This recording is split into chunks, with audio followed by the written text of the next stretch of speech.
we're doing the COVID-19 People and HR update, something that obviously we've been learning to live with over the last few weeks. What we're going to do is introduce myself. I'm Caroline Cottrell. I'm the HR Director here at Scott & Bland. I have been doing HR now for 21 years, and I can totally tell you that this is unprecedented. Neither myself or any of my HR colleagues have actually ever experienced anything like this, but it's one of those things where I think a bit of common sense and a bit of guidance from the government, and obviously relying on employment law, hopefully we'll get through this together. Can you make sure that your microphones are muted? It helps me to actually be able to progress through the presentation with you. And if you want to ask any questions, please do. There's a chat box on the right hand side if you put any of your questions in there.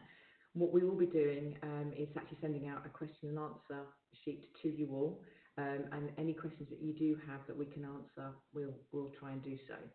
They will be generic answers. They won't be specific to your organisation, unfortunately.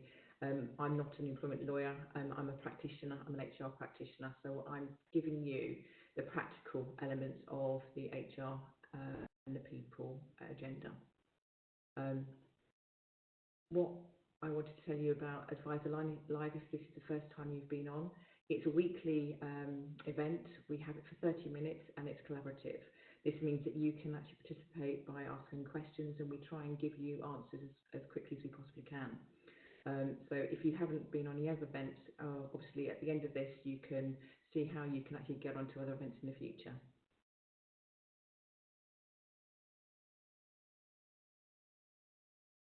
What do we know? We know that furlough is now guaranteed until the end of June 2020. This came out last week. We've had a number of different updates in the last few weeks, but furlough has now been guaranteed until the end of June 2020. We've also now know that the lockdown is until the 7th of May at the earliest. There is a review of that in that week. Again, there are 5 criteria that the government has said that has to be met before any lockdown is actually released. So what don't we know? We don't know if there's going to be any further lockdown period. It's uncertain at the moment, and obviously depending on those 5 criteria. If the lockdown is eased, experience has been in other countries, Italy, Spain, that it's a gradual process, so it's not business as usual straight away after that. So how do we manage that, and what do we need to do to help our businesses? Will there be any further extension to the furlough scheme? We just don't know. I think a lot of people weren't expecting it to be extended for another month, but I think it's a welcome surprise that's happened from the government. And obviously there's a recognition that actually financially there needs to be more support for businesses. Since Wednesday, there's been 4 updates from the government regarding people-related issues. And up to about a month ago, in employment law in the UK, there was no such thing as furlough. Furlough has been around in the US, but we don't use it in the UK, so it's not actually in any employment law or legislation out there at the minute. So what we're trying to do is adapt, and obviously the government has issued guidance and continues to issue guidance. So it's a moving feast the whole time, so we will try and keep you updated as quickly and as effectively as we possibly can. So also, as I said before, we're sending out Q&As, so please do put any questions you have in the chat box on the right hand side. One of the questions that people had from last week, just to clarify a couple of things on furlough, that now holiday must be paid at 100%. This means that obviously bank holidays, any holiday that your employees book who are furloughed, and they can book holiday now, and I would encourage people to continue with that holiday, because otherwise you're creating a situation where that holiday is actually going to be into the next year, and actually about, when you're back into the workplace, how do you actually manage that effectively with your workload? So encouraging your people on furlough to take that holiday, clearly that has a financial implication. You'll need to top up to the 100%, anything from the 80 to 100% for your employee for that holiday. So that's been made clear last week. The other thing was a big debate last week about permission for furlough, or whether that permission from, as you know, that you have to get agreement with your employee before you can furlough them. There was a debate whether you needed that agreement in writing, that actually your employee had to send you in writing back their permission. HMRC has clarified on a webinar on Monday that actually that doesn't have to be the case.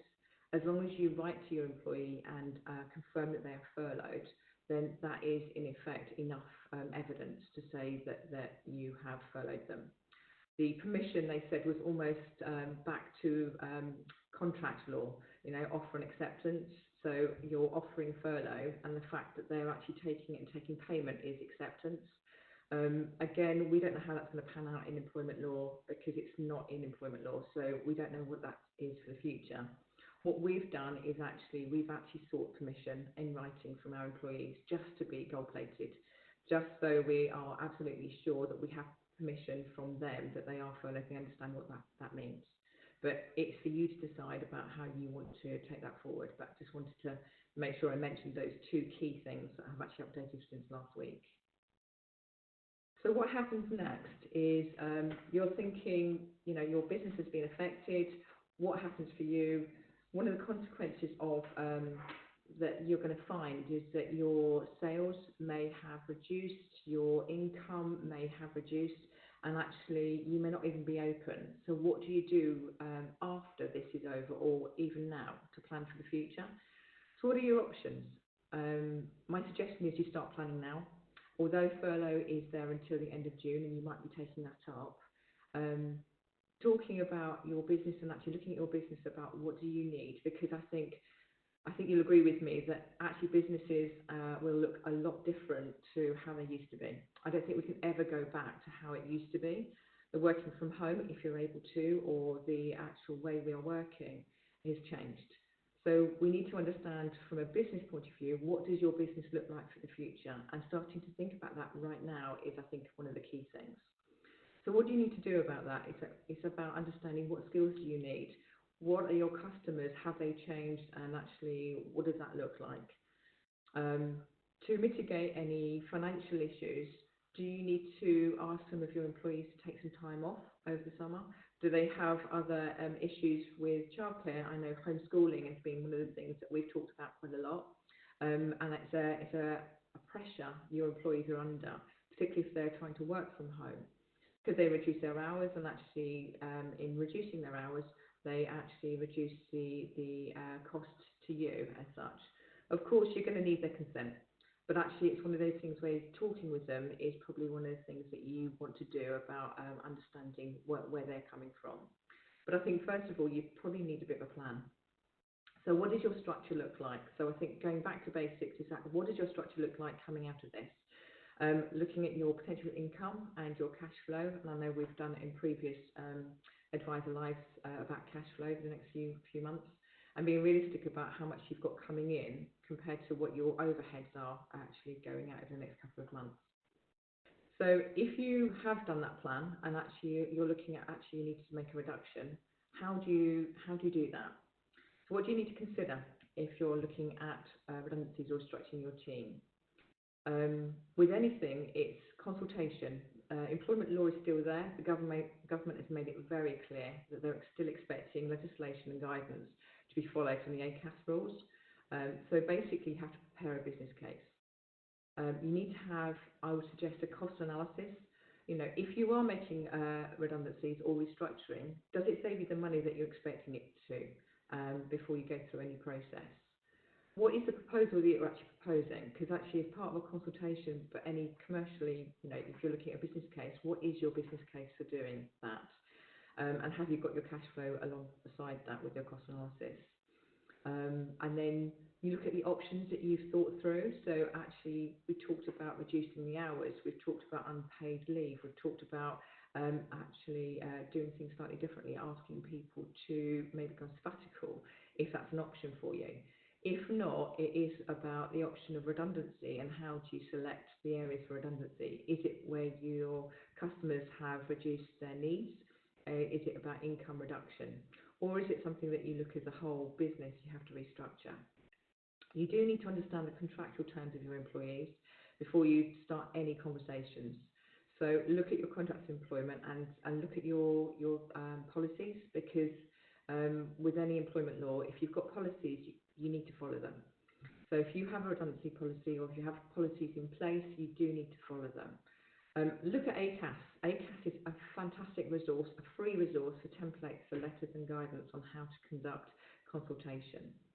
So I'm going to go on to talk a little bit about the consultations and actually what does that need, what do we need to do. So if you do have your employees on furlough at the moment, one of the questions is, do I have to wait for them to come back to be able to put them at risk of redundancy or actually consult with them? No, you don't. And actually the recommendation is that you don't wait.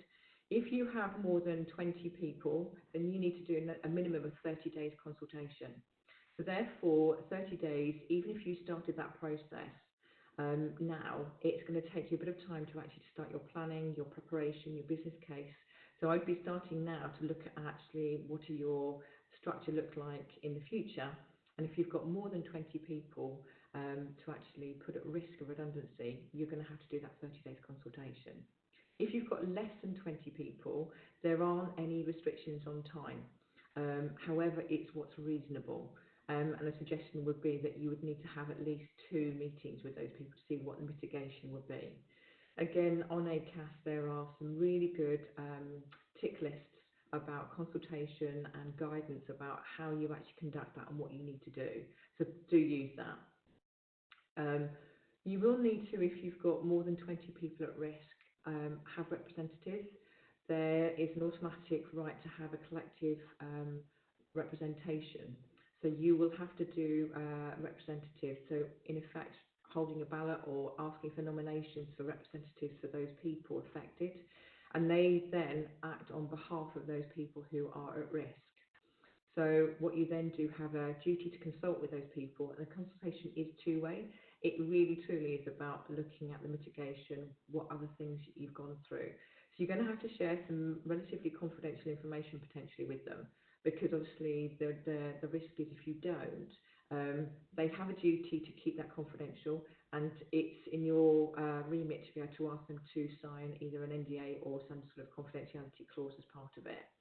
But you do need to consult effectively with those representatives through that period of time. If you don't do that, there is actually a 90 days compensation for every single employee who's affected. So that's 90 days pay for every person who's affected who hasn't had that consultation. So, and actually there's also a good chance that that dismissal will be unfair because you haven't gone through the consultation process. So just to recap on that one, if you've got less than 20 people, there isn't any timelines in place for that, but it's what's reasonable. If it's more than 20 people, there's a minimum of 30 days consultation. If you've got more than that, if you've got more than 99 people, then you have to put 45 days in as a minimum consultation period. So do be aware of that if you've got larger scale restructuring, particularly if you're doing large scale redundancy. The next part of it is, if you're a small business, which a lot of our clients are small businesses, so you've got half of your people affected, what do I need to do? So you could choose to actually do each person and actually talk with each person. I think it's good practice to do that, particularly if you've got, say, 10 people that are affected. You don't need to have that collective consultation because you've got less than 10 people, less than 20 people. But actually, I would suggest that you would have those meetings with them, talk to them about the situation, put it in writing to them. There are, again, templates about letters that you need to do. You'll need to have those meetings explaining why they're at risk of redundancy, and then consult with them about what the options are available to them. Is there a reduction in their pay? Is there a suitable alternative role for them? Is there alternatives? Is there an opportunity for them to take unpaid leave? Or they're being furloughed at the moment, but it's one of the things at the end of it, that's when you have to make them redundant. So if you are making redundancies, you go through that process. If somebody's on furlough at the moment, you can actually serve them notice, in effect saying to them that they are making redundant. And if they're on furlough, that is actually being paid at the 80%. So your notice period is essentially being paid for by the government through the grant scheme. Clearly, the redundancy situation, the furlough is there to mitigate redundancy, but the government has recognised that actually this isn't going to be possible for everybody. So again, just to recap, if you've got less than 20 employees, If you've got half of those affected, so 10 people affected, there is no time scale, but it's reasonable. A suggestion would be that you would meet each of them individually and have a one-to-one with them. You record that one-to-one, so you'd actually record what you said in there in terms of writing it down, and you send that back to them as their record. And then you'd confirm at the end of it, if there's no mitigation or there's no other options available to them, that they were actually in effect being made redundant and you serve notice on them. And that can be within the furlough period of time. They do have the right of appeal, and don't forget, obviously, again, that's in the guidance for the ACAS site. That kind of is it in a nutshell about going through quite quickly redundancy. Clearly, this is unprecedented. I think every one of us has actually experienced high and low at some point over the last few weeks. So I know that everyone's under a lot of stress. You're probably under stress because financially, customers, orders, etc. But also your employees, if they're furloughed, are probably feeling a little bit rejected, out of the loop, and not understanding what exactly is going on. Clearly, it's about treating people with respect, and most of all, communicating with them. Redundancy and restructuring is not a way of getting rid of people. So you're going to need solid reason. They've got to be fair, and it's got to be standing up to scrutiny about why you choose one person over another. So again, ACAS has got really good guidelines about actually selection for redundancy and how you actually go through that. It's a matrix that you can put in information and say, right, actually it's a scoring system, so you know that you're going to be solid in your decision making. And I'd say this is not advice, but this is guidance. This is from an HR practitioner point of view. And if you are seeking professionals, you need to seek professional support if you're going to do large-scale redundancies. If you haven't got an HR team in-house, then obviously you need to probably find somebody who can support you, whether that's a solicitor or an HR person. From my point of view, that's wrapped up from what I want to put forward. Hopefully that was helpful. And if you've got any questions, please do put them into the queries for us, and we'll take that away and send that back to you.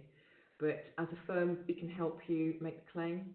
We can actually help you process your claim for furlough with HMRC, and actually we can review your situation with you regarding your cash flow, your future, your business plans. Our business advisory team are there to support and help you through this process. Obviously, we're all doing this as new, and so we're obviously helping a lot of clients do that along the way. So if you want to stay up to date, we post a lot of articles, guidance and updates on our website. And if you want to go onto our website, subscribe to our emails, and you'll get updates on a regular basis.